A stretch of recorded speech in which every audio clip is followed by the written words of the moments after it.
Hello, in this video what we're going to do is we're going to talk about locating files and how to search. So let's go ahead and get started. The first command we are going to look at is the WC command. It's short for word count. It's not necessarily explicitly for searching files. However, you'll find that you do need it occasionally when you are searching for files. So we're going to go ahead and talk about that first. So let's go ahead and get started. Of course, we are still on Linux Mint here as our example.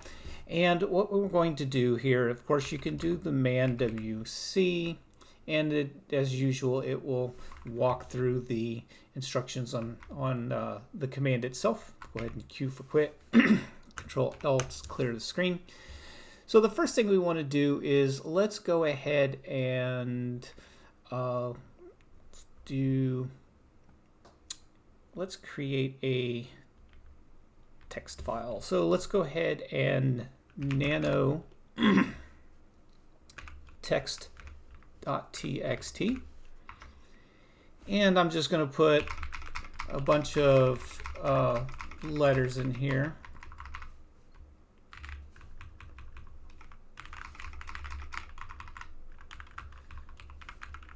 It's like that. And let's go ahead and save that. Okay.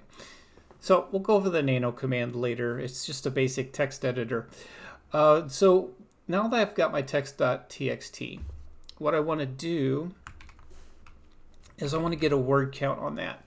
Let's say I want to know how many lines there are in that. I can do the -L for lines. Oop. Control C to quit that.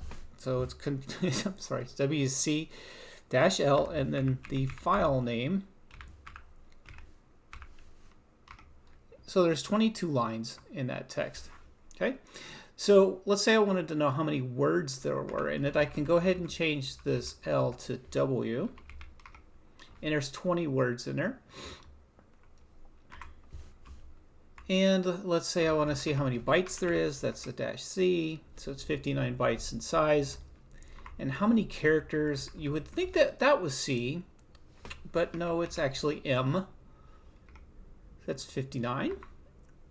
And with the capital L, not to be confused with the lowercase l, the lowercase l is the number of lines. The capital L will show you the longest line in there, which is 4 characters long.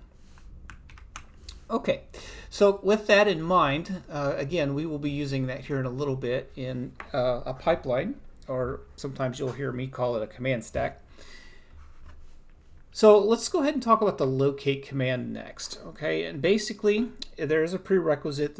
You have to have either the mlocate or plocate package installed, depending on how old your distribution is. Mlocate is mostly deprecated. In fact, you have to have something about 5 years old or so to use the mlocate package. And of course, you just install that like you normally would on Linux Mint. Here, that would be sudo apt install plocate. And then after you install that, you need to do a sudo update db and run that command. That way it can go ahead and update its databases. But the locate command is already in here. It comes with Linux Mint. And there is that, and right here you can see that it is part of the plocate package. So we'll go ahead and quit that, and in its simplest form, it's just locate and then what you're looking for. So let's say I'm looking for my bashrc, and it will look everywhere in the system for files that end in .bashrc or contain .bashrc. If we want to find out how many those are without actually getting a list, of course that was pretty simple. That was about 5 or 6. Let's find out for sure. We'll put a -C in there to count, and that was 7. Okay, but let's say that was 700. You didn't want to fill up that whole screen, only to find out how many you have. So that, again, that's the -C. Now you can also use a -I, which makes it the search case insensitive. So I can put like a capital S in here, or C, capital C like that, and it will still show me exactly how many there are, irregardless of what the case sensitivity is. Okay, I could also get like a certain number of returns. So if I do like a locate dash in and then do 10, and then let's say we're looking for anything that's star.mp3. Okay, and when I do that, it will show me, it will come back in, it will give me no more than the first 10 that it finds. In this case, it only found one. I don't have any MP3s. I don't have any personal MP3s on here, but this found one MP3, and it's in user share, JavaScript, MathJax, unpacked, extensions, ally, invalid underscore keypress.mp3. Okay, so moving on to the next command is going to be our grep command. And basically what this is it's also kind of a search, but it kind of helps us narrow searches down.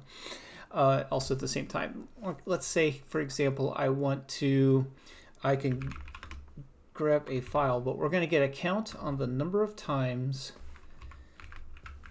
the word Scott appears in etc group. Okay, etc group is a system file. It contains a list of groups that are on the system, and I'm going to see how many of those my name, which is Scott, appears in that file, which is 0, which is kind of weird. So let's take a look at that real quick. Let's go ahead and take that count out of there. Actually, I'm just going to bring up another command we haven't talked about yet, which is cat. So just bear with me for a second. I'm going to cat etc group right there. All right. Oh, I know why that happened. That happened because I am not a user on this system. LTL is my username on the system. There we go. All right, so grep-c LTL etc group come back on 9 different lines. If I go up again and show you cat, notice there's one group on each line. Okay, so if by that logic, if I get a count of LTL of 9, that means that I am in 9 groups. Okay, we can get a list of that with another command we're going to talk about later. It's called groups, plural, and that tells you how many groups that your particular user is in. Again, we'll talk more about that later in an upcoming video. Another thing we can do is we can exclude that also. But here's the thing. If I want to find out how many groups are in a system that I am not in, I'm going to use the -v, lowercase v, which will exclude LTL from the return. However, when I do that, it'll just list all the groups. This is where that WC comes in. So we're going to do space, and then we're going to do a pipe, which is shift and the backslash, which is the key right above the enter key. Another space, and then we're going to grep, I'm sorry, not grep, we're going to word count WC-L. That means that there are 69 groups on the system that I am not a member of. Okay, so let's break that down again. What we're doing is we're grepping. The -v means exclude or inverse of. We're looking for me, or LTL, in the etc group file. So basically what we're doing is we're taking the output of that command, as you notice it printed to the screen. Okay, we're taking the output of that, which is what the pipe is going to do, is it's going to redirect the output of that command to the WC command. And this is actually something that is called, this whole thing is called a pipeline. But what we're going to find out here in a future video is that this pipe is actually doing what's known as I/O redirection, which you can redirect inputs, outputs, error messages, all that kind of stuff. And that's coming up in a more advanced video. But for now, just suffice it to say, this is going to take the output of this command and it becomes the input into the next command in the line. All right, so 69 groups there. So let's say I also want to clear the screen. Let's Control L. I'm going to grep for LTL in the etc password. Okay, and that's going to come back and it's going to print out all of the names or all the lines that LTL appears in etc password. And also in another more advanced video, we'll go over what each one of these colon delimited fields actually means. So don't worry about that right now. This is just an example to show you the grep command, not the output of the command itself. Okay, so let's see here. We can also, let's say we wanted to clear the screen there. Let's say we wanted to only find explicitly the LTL key combination and not any kind of derivative thereof. So I would also put that in double quotes and precede that with a -w. So now you have grep -w LTL etc password, and of course it's going to return the same thing because it's literally right here and it is literally right here. However, if there was another user on the system that was LTL, it would not return that because I'm only looking for LTL. Okay, so now that that was done, the last one we're going to look at is the find command. Of course, you can do man find. Okay. And what we're going to do is, this is how we're going to locate, we can find directories, files, that kind of thing itself. We're looking for the files themselves, we're looking for directories themselves. So Control L, and we can find, in this case we're going to do the dot, which means the present directory, the current directory that we are in. There's also a double dot or dot, which indicates the parent of the current directory. So it's back one directory or up one directory in the hierarchy. All right, so we're going to do a -name, and then we can find our file. Remember, we did text.txt. And right there it is. It returns the path of that file, and it is right there. Now, let's say the file name was actually with a capital T. Okay, now let's go ahead and search for that. Notice it didn't find it. That's because name is literal. It is case sensitive. So if we wanted to do something that was case insensitive, that would be -i name. The I in the I name will be case insensitive, and sure enough, it returns our case insensitive results. Okay, so we can also look in a very specific directory. So if we wanted to find this file again, but we wanted to search all of home and not just our current home directory or the directory we were currently in, we will go ahead and replace that dot with the -home. So it's find /home -iname, and then the file name we're looking for. And sure enough, right there, it returns the full path of where that file has been found. Now we can do something very similar to this, and in this next example, this one is going to be a it's going to require sudo, which, as you know from previous videos, especially when we were learning how to install using the apt package manager, that some commands require elevated privileges or root privileges that we use the sudo command for. So what we're going to do is we're going to execute it first without, so you can see what I'm talking about. So you get find, and it's /, which is the root of the entire directory tree. And then we're going to actually look for the type D, which is directory. So it'd be -type space D. And now we're going to look for name.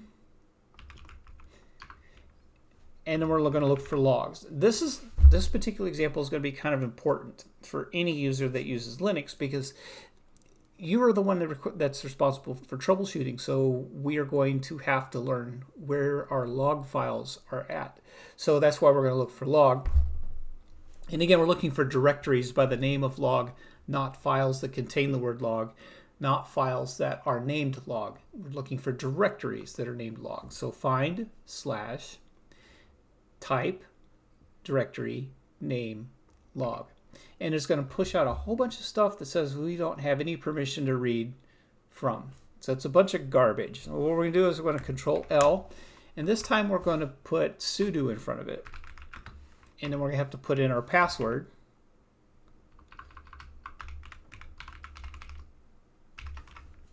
And that's a much cleaner return. So we have /run/log, and we have /var/log, and then we have only 2 permission denieds here. long story short, permission denied from a root perspective simply means that the file has no permissions on it. So that makes it to where even root can't read to it. We will go into file permissions and directory permissions in this playlist, the CLI Basics playlist, but it's going to be in a later video, and it will probably be 3 or 4 videos down the road. So bear in mind that it's coming, but for now, what we're looking for is var log and run log. All right, so go ahead and clear that out. And then the last one is something that you might use more often than you think, and that is going to be find in this current directory or dot dash type. This time we're going to look for a file, so that type is going to be F. Then we're going to do dash name, and then we're going to put in double quotes star.mp3. So basically what that's going to do is it's going to list all the MP3s we have in the current directory or below. Again, this system doesn't have any MP3s on it. I didn't put any of my personal music or whatever, but that will list those MP3s for you. So with that said, I appreciate your attention today. We do have more coming up that will conclude this video. If you like these videos, make sure you click like, subscribe, smash that notification bell so you are notified instantly when these videos come out, and we will see you next time.